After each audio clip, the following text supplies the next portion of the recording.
They fired me 72 hours before my $127,000 bonus.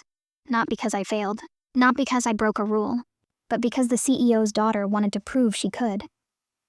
I still remember the look on her face, perfectly composed, almost pleased, as if cutting me loose was her initiation into the real world of power. Her red nails tapped the HR folder once, twice, and she said in that smooth, artificial tone, "We're moving in a new direction." The direction, apparently, didn't include me. For 3 years, I built the foundation of their $285 million merger, ran projections, buried in spreadsheets until 3 a.m., tied every loose end that could have sunk the deal. I knew every risk, every clause, every hidden skeleton buried in the numbers. And yet, all it took was one impulsive heiress with too much pride to undo it all. The day she fired me, the city was choking in late summer heat. Through the glass walls of the 26th floor, I could see the skyline reflecting gold, and I thought, this view won't save her. She thought she'd humiliated me. She thought stripping me of that bonus, that title, that office, would leave me broken. But she didn't realize I had already left something behind. Not a trap. Not sabotage. Just the truth, layered deep inside the system, invisible until the right moment. As I walked out of that building, security badge in hand, I didn't fight. Didn't speak, didn't beg. I smiled.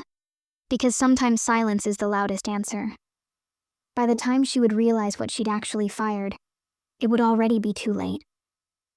4 days later, the $285 million merger would collapse in front of the entire board, live on a call filled with investors, journalists, and regulators. And the same people who watched her rise would watch her crumble. But back then, all I did was step into the elevator, the doors closing on the life I thought I'd built. My reflection looked calmer than I felt. I had no job, no bonus, and technically no future. But there was one thing they hadn't taken: my knowledge. Knew how every number connected. I knew what they'd ignored to rush the deal, and I knew how arrogance always eats itself from the inside. I walked into the sunlight. I felt something unexpected. Relief. They thought they'd fired me. But in truth, they had just freed me to watch their empire fall apart piece by piece, exactly as I'd warned. They thought they'd taken everything. They never realized they'd just handed me the perfect, front-row seat to their own destruction, and it all started 72 hours before payday. Before the chaos, before the headlines and the boardroom implosion, life inside Arcanum Capital felt almost predictable. Every morning began with the same ritual: the hiss of the espresso machine, the soft click of my heels on marble, and the familiar tension of a place that thrived on power plays hidden behind polite smiles. I wasn't new to this world. I had earned my seat through numbers, not charm. As senior M&A analyst, I lived in data. I saw deals not as documents, but as living organisms, fragile and temperamental. My reports had saved the firm millions more than once, though few noticed. In a place like Arcanum, recognition flowed upward. Then came her, Claire Dalton, the CEO's daughter. Fresh from some Ivy League program and a 6-month consulting stint abroad. She arrived like a storm in designer heels, the kind that announced themselves before you even saw them. Her new title, Director of Strategic Initiatives. No one dared ask what that meant. She was charming at first. Disarming even. I remember her first week, walking around the office with that sugary confidence that came from never hearing the word no. She'd lean over my desk, glancing at my screens filled with models and forecasts she couldn't possibly understand, and say things like, "You make it all look so easy." It wasn't easy, but it was mine. The merger between Arcanum and Velcrest Holdings was the kind of deal that made careers. $285 million on the table, 10 months of due diligence, hundreds of hours refining valuation models. I had built every assumption, structured every forecast. It was my baby, though of course it carried the firm's name. When Claire joined, she made one request: to observe the merger process. The CEO wanted her to learn from the best, but observation quickly became interference. She started editing presentations, removing risk slides she found too negative, and rewriting executive summaries to sound more optimistic for investors. I'd quietly reinsert the data overnight. It became a silent war, truth versus perception. Soon she began showing up at board briefings, presenting my findings as her own. The first time I let it go. The second time, she misquoted a valuation range, inflating numbers to impress a potential investor. I corrected her in real time, professionally, carefully. The room went quiet. She smiled like it was fine. It wasn't. After that, she barely spoke to me directly. But small things began to shift. Access permissions quietly revoked. My name missing from internal memos. Invitations to key meetings that must have been lost. The message was clear.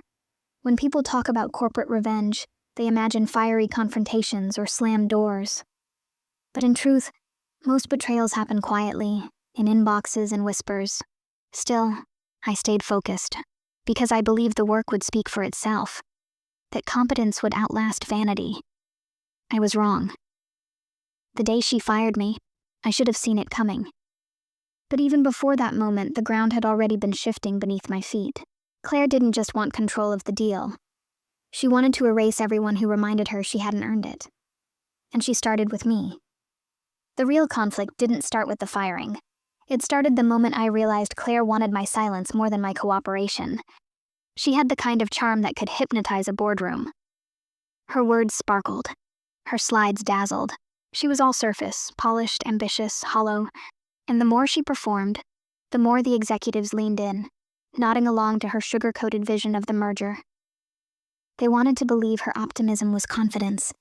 What they didn't see was the data I'd buried behind her edits. The quiet warnings that the deal's foundation wasn't as clean as it looked. Velcrest Holdings, our target company, had hidden a liability buried inside one of its overseas subsidiaries. A dormant debt line disguised as deferred revenue. It wasn't illegal, just deceptive. If left unaddressed, it could erode almost 12% of the acquisition value. I flagged it early. Twice. Claire removed it both times, calling it minor noise. When I brought it up again in private, she smiled that slow, deliberate smile. The one that made my stomach turn. "You overcomplicate things," she said. "Investors don't want problems. They want stories, but stories don't pay dividends." After that conversation, things escalated. My workload doubled, but my visibility disappeared. My direct reports were reassigned for better cross-functional collaboration. My login access was mysteriously delayed before critical meetings. I'd stay in the office until midnight trying to fix errors caused by people who didn't understand the data models I'd built. And every time I sent a progress report, Claire would review it, remove the uncomfortable truths, and send it under her own signature. The tipping point came 3 weeks before the merger announcement. The CEO called an emergency meeting to finalize the internal valuation adjustments. Claire led the presentation. I sat at the far end of the table, silent, technically invited but irrelevant. She spoke for 40 minutes, confidently spinning projections that were not just wrong, but dangerous.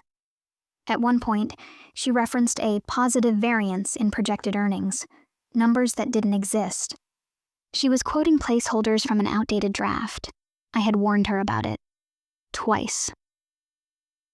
I remember the CEO glancing at me, frowning slightly, as if trying to remember whether I'd been part of that conversation.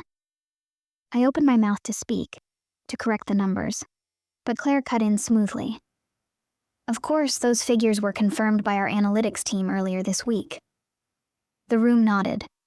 My throat closed. It was my analytics team, my data, my silence. That day, I understood the real rules. Truth didn't matter. Perception did, and in the hierarchy of Arcanum Capital, perception belonged to the family. After that, she began isolating me completely. Meetings without notice, deliverables reassigned to streamline reporting. Colleagues stopped replying to my messages, afraid of being seen as loyal to me. HR suddenly asked for a performance review update. Subtle. Calculated moves. One after another, until I was cornered without realizing it. The last straw came when she called me into her glass-walled office. The city glowed behind her, sunlight cutting through her silhouette. "You've done incredible work," she said, voice dripping with artificial warmth.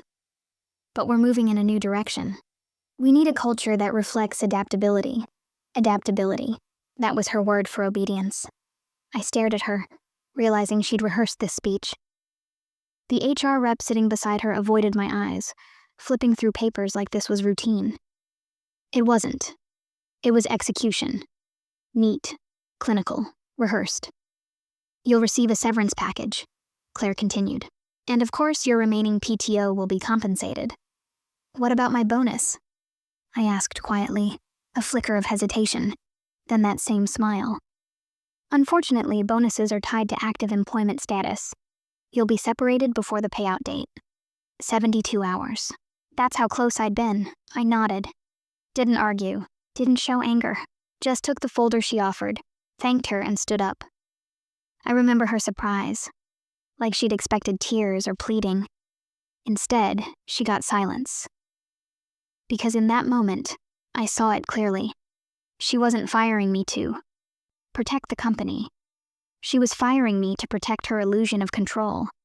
And in doing so, she'd just removed the one person who actually understood how the numbers held together. As I left, she said almost casually, "No hard feelings. You're brilliant, really. But this is business." I paused at the door, looked back at her. This woman who thought she'd won. "You're right," I said softly. "It's just business." What she didn't know was that business has a way of balancing its own books. And soon, the ledger would demand payment. The betrayal wasn't in the firing itself, it was in how neatly they made it look justified. The official HR letter said restructuring, a word that had nothing to do with performance, loyalty, or merit, just a corporate veil for convenience. I'd seen it used before, always when someone inconvenient knew too much. I just never thought I'd be the one holding the envelope. That night, I sat in my apartment surrounded by half-packed boxes and glowing screens. My laptop still buzzed with unread notifications from the internal servers. Access would shut off at midnight. I opened one last file, the merger archive. 10 months of data. My fingerprints were everywhere. Every forecast, every adjustment, every confidential report tied to my login. And buried inside that ocean of numbers was the one thing no one else had noticed. The misaligned cash flow projection that Velcrest had quietly manipulated to inflate their valuation. A pattern invisible to anyone looking at the surface. But I had built the structure that revealed it, tucked deep within the due diligence dashboard. A system Claire never understood but was too proud to admit. She'd cut me out thinking the machine would keep running. It wouldn't. Without my credentials, it couldn't verify the authenticity of the merger audit data. I didn't plant a trap. I didn't hack or alter anything. I just didn't fix what they broke when they removed me. That was the difference between sabotage and silence. By firing me, they had severed the only link between their data and the truth it carried. I remember staring at the company's glowing logo on my laptop screen as the clock hit midnight and my access expired. It felt like a heartbeat slowing to silence. One final ping, then nothing. The next morning, the first signs of unraveling began quietly. I still had a few friends left inside, people who messaged me discreetly from personal accounts. The system had started flagging data integrity errors. Claire, apparently, had been in meetings all morning, trying to resolve a minor software glitch. But the system wasn't broken. It was doing exactly what it was designed to do. Demand verification for any flagged anomaly. Verification only my credentials could authorize. I went for a walk that day, just to clear my head.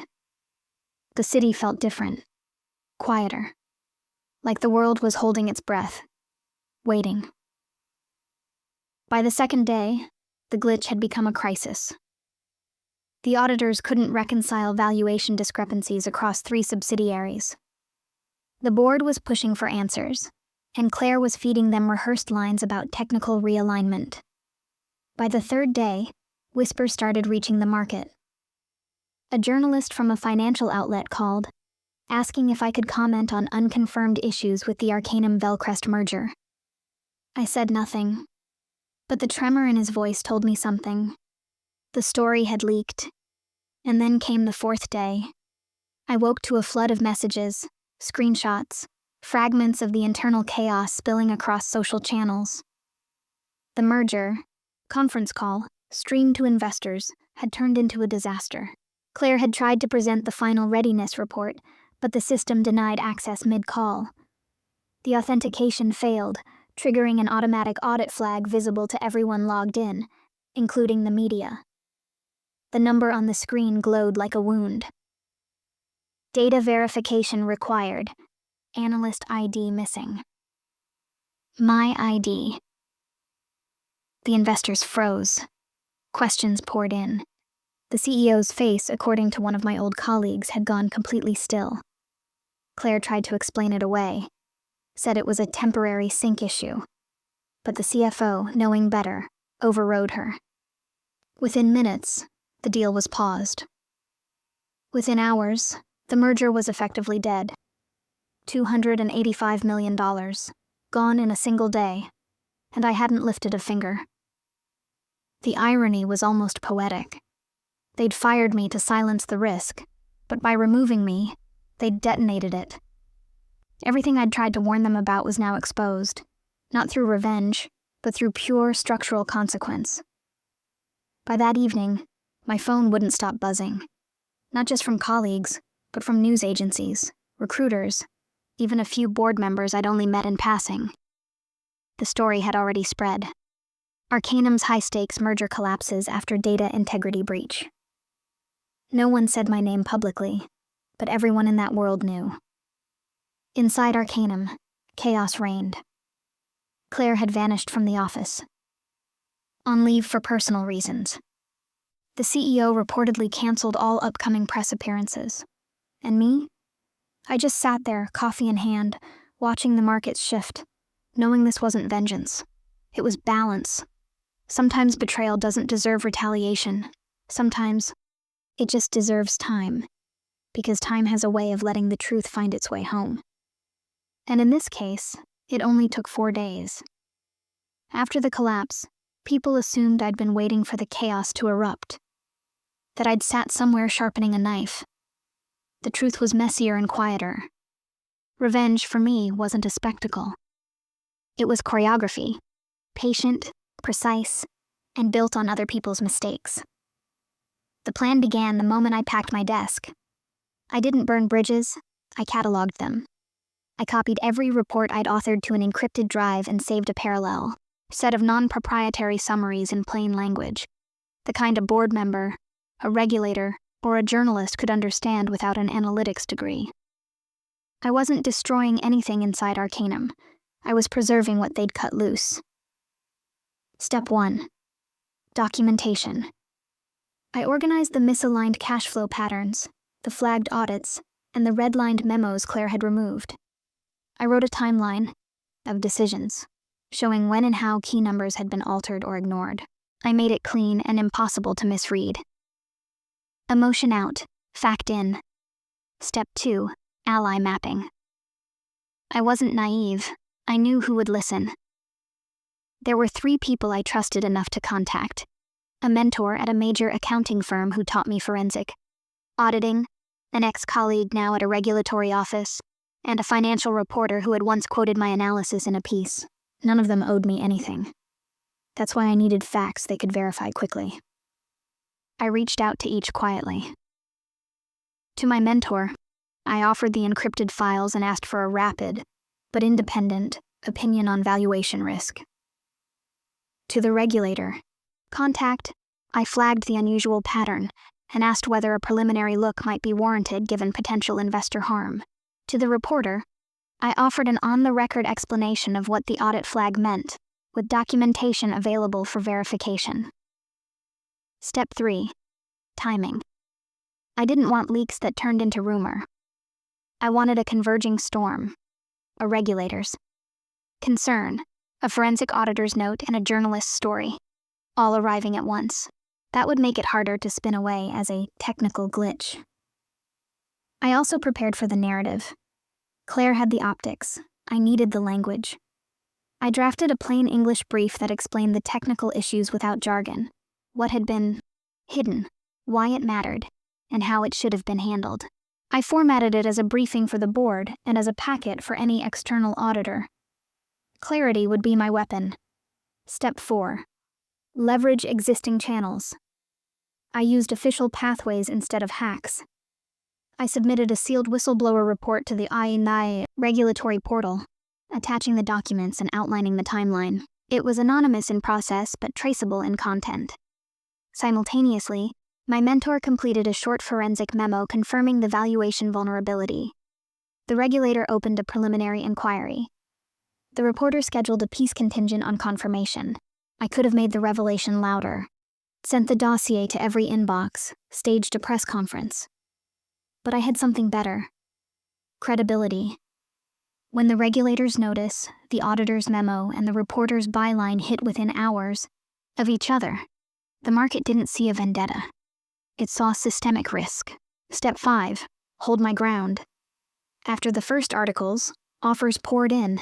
Lawyers, opportunistic firms, and headhunters waiving retainers. I declined most. I wasn't trying to profit off humiliation. I wanted the truth acknowledged and the company restructured so it couldn't repeat the same mistakes. When the board finally reached out through an independent director, the same person who'd once told me to document everything, I walked into the room with the packet I'd prepared. I wasn't there to gloat. I was there with evidence and a proposition, help them fix what had been missed, rebuild governance, and make sure this catastrophe couldn't be replayed. They had little choice. The regulator's inquiry had teeth. Investors demanded accountability. Claire's credibility was gone. Walking back into that room wasn't about triumph. It was about the quiet moment when systems correct themselves because enough people insist they do. My plan never required me to break the rules. It only required discipline. Preserve the work, choose trustworthy validators, and time the truth so that it arrived as an echo too loud to ignore. Revenge in a corporate world is often just effective accountability. They had fired me to silence risk. What they didn't anticipate was that removing the expert would amplify that risk into a public problem. I hadn't engineered their ruin. I had placed the facts where they would have to be seen. And when the board finally asked for my help, they weren't asking the girl who'd been dismissed. They were asking the only person who still understood how their numbers fit together. The morning I walked back into Arcanum Capital, the air felt different. The security guard, the same one who'd watched me leave weeks earlier, straightened when he saw me. There was a flicker of recognition, maybe respect, or guilt. I just smiled and handed him the new badge they'd issued under a consulting contract. Not employee, independent forensic advisor. The irony wasn't lost on me. The elevator ride felt longer than I remembered. Every floor passed like a chapter I'd already read. When the doors opened onto the executive level, the sound of rushed conversations filled the hallway.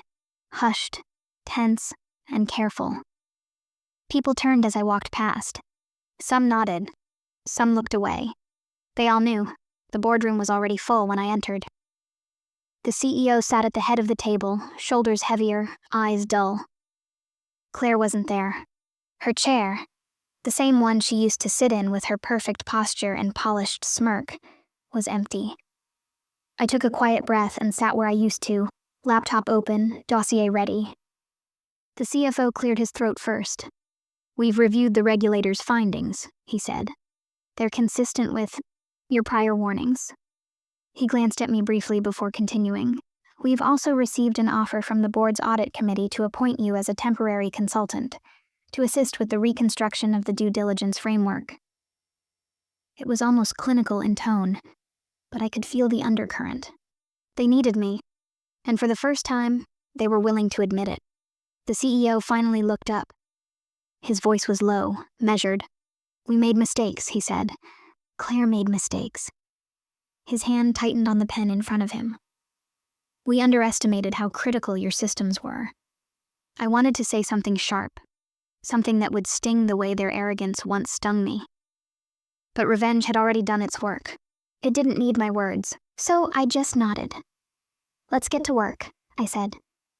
For the next 6 hours, we dissected every number, every projection, every flawed assumption. I led the audit like a surgeon tracing the path of an infection. There were moments when silence filled the room, the kind that settles after realizing just how close disaster had come. One by one, the board members began to see the pattern I'd seen months ago. How Claire had stripped away red flags to please investors. How her cosmetic adjustments had distorted the core valuation. How her need for validation had pushed them all toward collapse. At one point, the CEO muttered almost to himself, "She thought she could shortcut everything." I didn't reply. The truth was already louder than anything I could say. Later that afternoon, I was called into a smaller meeting, just the CEO, the CFO, and the independent director. The mood was more personal now, stripped of boardroom etiquette. "She's resigned," the CEO said quietly. "Effective immediately, she's leaving the country for a while." I felt a strange mix of emotions, satisfaction, relief, and a faint ache of pity. Claire had tried to play at power and lost the one thing she'd been desperate to prove: competence. The CEO exhaled heavily. "You were right from the start. If we'd listened." His voice trailed off. I leaned forward. "It's not about blame," I said. "It's about rebuilding something honest. The system failed because everyone wanted a prettier story. Let's not make that mistake again." He nodded slowly. For the first time, he looked less like an executive and more like a man who'd just watched his legacy nearly crumble. By the end of the day, contracts were drafted. I was reinstated, not as an employee, but as the lead external consultant overseeing data integrity and merger compliance. Triple my previous salary, full autonomy, but that wasn't the victory. The real victory was walking through that same glass corridor at sunset, the city glowing outside, and realizing that I didn't feel angry anymore. I felt complete. They had fired me to erase my presence. Now my name was on every recovery plan, every compliance report, every investor memo. As I left the building, I passed by Claire's empty office. The door was half open, lights dim, a single box on the desk. Inside it, a framed photo of her and her father from some corporate gala. Both smiling, both believing they were untouchable. I closed the door gently behind me. Revenge, I realized, isn't always destruction. Sometimes it's just walking back through the same doors. But this time they open for you. And as the elevator descended, I allowed myself one small smile. The story had come full circle. The numbers had spoken. And this time they were on my side. The aftermath was quieter than I expected. No applause, no grand confrontation, just a slow unraveling of the empire they built on deceit. The board moved fast once the reports went public. An internal audit confirmed every manipulated figure, every buried memo. Within a week, David resigned for personal reasons. 2 other executives followed, their golden titles stripped down to paperless exits. I watched from my office as their portraits were taken off the hallway wall. Those same portraits I used to walk past every morning, feeling like an outsider in a room of kings. When the dust settled, the board offered me a position I never asked for, interim head of strategy. I accepted it quietly, not for the title but for what it meant. I had survived. And more importantly, I had rewritten the story they thought they owned. The night after the announcement, I sat alone in that glass tower, the city's reflection trembling across my desk. I thought about the woman who once cried in the washroom stall, clutching a resignation letter she never sent. That version of me didn't disappear. She evolved into someone they never saw coming. Revenge wasn't about destruction anymore. It was about reclaiming what was mine, my dignity, my narrative, my silence turned into power. As the lights dimmed across the skyline, I smiled faintly. I didn't need to shout my victory. The numbers had already done that for me. The empire they tried to bury me under now carried my signature at its foundation. And in the silence that followed, I realized, some wars are won not by fighting louder, but by staying still long enough for the truth to echo. In the end, revenge wasn't about destroying them, it was about restoring balance. I didn't burn their empire down. I just turned their own numbers against them, letting truth do the heavy lifting. What I learned is simple. Silence can be sharper than any weapon, and patience is the most underestimated form of power. They tried to erase me, but in doing so, they engraved my name deeper into the story. Sometimes justice doesn't roar, it whispers. In boardrooms, in data trails, in the quiet confidence of knowing you've already won. This is Revenge Untold, where power meets consequence, and every secret finds its reckoning.